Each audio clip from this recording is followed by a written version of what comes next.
In a powerful moment on the UN floor, French President Emmanuel Macron has formally recognized the state of Palestine. His words were clear: this is not a reward, it's a right. He was not alone. He was joined by Monaco, Belgium, Andorra, Malta and Luxembourg, bringing the total global recognition to over 75% of the UN membership, the existing present UN membership, that is. The Palestinian delegation, meanwhile, also stood in applause. And what about Israel? Well, its chair sat empty. But tensions have escalated. Israel has warned of potential annexation of the West Bank now. The US called on recognitions provocative and has also threatened reciprocal action. Meanwhile, Israel has intensified its bombardment of Gaza City, killing dozens more as global leaders plead for peace. A proposed UN security force for Gaza, disarmament of Hamas, and a reformed Palestinian Authority now dominate negotiations. But with Israel still opposing recognition and the US divided, the diplomatic road ahead is steep and possibly short. And as Macron said, the time for peace is now or not at all. We're joined by Omair Anas. He is the Associate Professor at the Ankara Yildirim University in Türkiye for more. Professor Anas, my first question to you. Does Israel risk isolating itself diplomatically if annexation follows these recognitions? And to be precise, there have been 12 recognitions in the past 2 days alone. We have come to a point where we have seen that the entire Islamic and the Arab world and many of European countries are deeply frustrated of Israeli actions and America's unilateral actions about Israel. So what they are faced with is that there is complete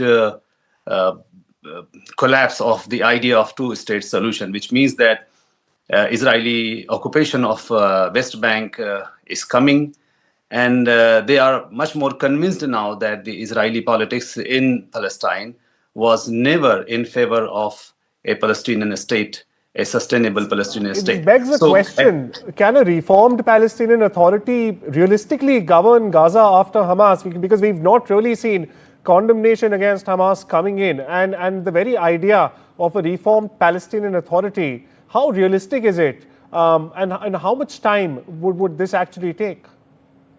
The problem is that who will decide what is a reformed Palestinian Authority? For Israelis, for Americans, a reformed Palestinian Authority means a useless authority. And the Arabs and Europeans, they would like to have a credible state institution to take the charge in Gaza and in West Bank as well. So I think that the Israelis have no idea what they are doing.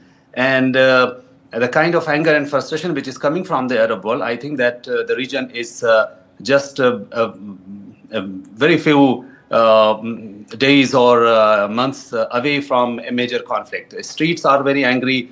The politicians are angry. Even the countries which had signed the Abraham Accord with Israel in hope that they would get something in return, especially the emergence of some sort of Palestinian Authority, is that they are also very angry. For example, the United Arab Emirates, they had invested so much in peace with Israel, but they have found that the Israelis' plan are for expansionism. And this situation reminds me the events of 1956 when Europeans were supporting Israel for the takeover of the Suez Canal against Egypt. And at that time, Americans had intervened to rescue the Egyptian side, and they had forced Israelis to step back from the Suez Canal occupation. Well, that I like to say the semantics were rather different. You know, you could compare the 2025 semantics to 1956. I don't think that will be just. But are we witnessing a genuine diplomatic shift here, or just a symbolism that moves really with no teeth? 12 countries have, at least 12 countries have recognized Palestinian statehood only in the last 2 days. The total number stands well above 75% at the UN, but nothing seems to come out of it. Is this just symbolism, or will this have real teeth? Very quickly.